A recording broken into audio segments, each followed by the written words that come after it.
मित्रों, इस दुनिया में कोई अगर सत्य है तो वो है मृत्यु, जिसे चाह कर भी इंसान टाल नहीं सकता। आपने देखा होगा कि हिंदू धर्म में इस दुनिया को कोई छोड़कर जाता है तो उसके शव को जला दिया जाता है। पर आपने कभी सोचा है उस मृत आत्मा के अंतिम संस्कार के बाद क्या होता है? नमस्कार दोस्तों। गरुड़ पुराण में बताया गया है कि मित्रों, मृत्यु के बाद यमलोक से दो यमदूत सिर्फ 24 घंटों के लिए आत्मा को ले जाते हैं। इन 24 घंटों में मृतक के परिजन अंतिम संस्कार और अन्य कर्म करते हैं। शायद आप लोगों ने देखा भी होगा। तब तक यमलोक में उसके किए गए कर्मों को दिखाया जाता है। फिर उसके बाद यमदूत आत्मा को उसके घर छोड़ देते हैं। उसके बाद आत्मा 13 दिनों तक अपने परिजनों के बीच रहती है, जिसे आप लोग 13वीं कहते हैं। वो सारे कर्म कांडों को देखती है। उसके बाद फिर से आत्मा यमलोक के लिए रवाना हो जाती है। इसी बीच आत्मा को अलग अलग मार्ग दिखाए जाते हैं, जैसे स्वर्ग, नर्क और पितृ। इन तीनों मार्गों में से किस पर भेजा जाएगा उसके कर्मों पर निर्धारित होता है। इसमें से पहला मार्ग है अर्ची मार्ग, देवलोक का मार्ग माना जाता है। दूसरा मार्ग है धूम मार्ग, जिसे पितृलोक का मार्ग माना जाता है। तीसरा है उत्पत्ति विनाश का मार्ग, यानी नर्क का मार्ग। पाप और पुण्य को भोगने के बाद आत्मा को फिर से शरीर मिलता है। इतना ही नहीं, मृत्यु के बाद जीवात्मा को यमलोक के मार्ग में अनेक प्रकार की बाधाओं का सामना करना पड़ता है। इन्हीं बाधाओं में से एक है यमलोक का मार्ग, यानी यमलोक में पड़ने वाली बैतरणी नदी। ऐसा माना जाता है कि पुण्य आत्मा तो इस नदी को बड़ी आसानी से पार कर जाती हैं, पर पापी आत्मा इस नदी में पूरी तरह से प्रताड़ित होती हैं। गरुड़ पुराण में बताया गया है कि पक्षीराज गरुड़ श्री हरि से पूछते हैं,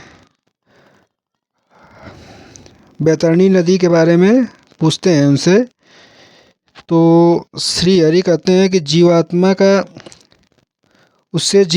का क्या संबंध है, तो उसे इस नदी को कैसी सजा भुगतनी पड़ती है।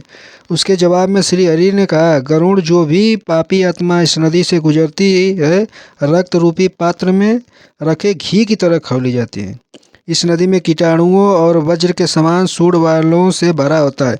साथ ही नदी में घड़ियाल, मगरमच्छ और इसके जैसे ही खतरनाक और मांस भक्षण जीव रहते हैं। नदी में जैसे ही पापी आत्मा का प्रवेश होता है, 12 सूर्य की गर्मी से तपने लगती है। उस तप में महापापी चिल्लाते हुए करुण विलाप करने लगती है।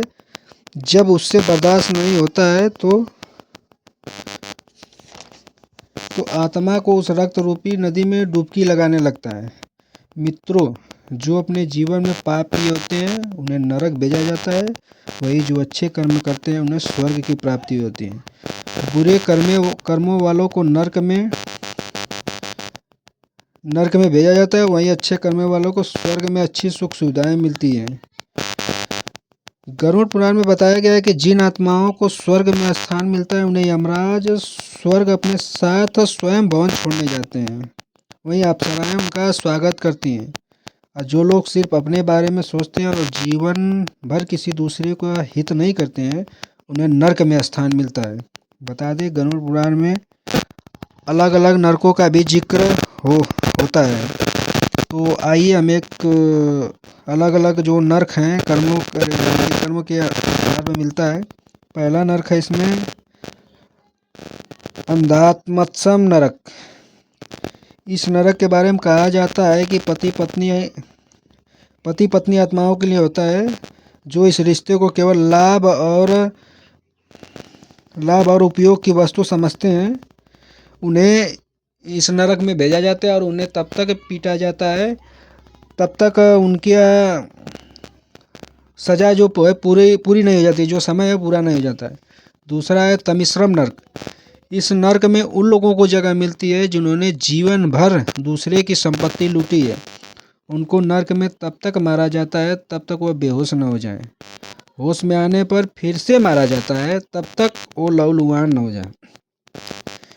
तीसरा है कुंभी पाकम नर्क।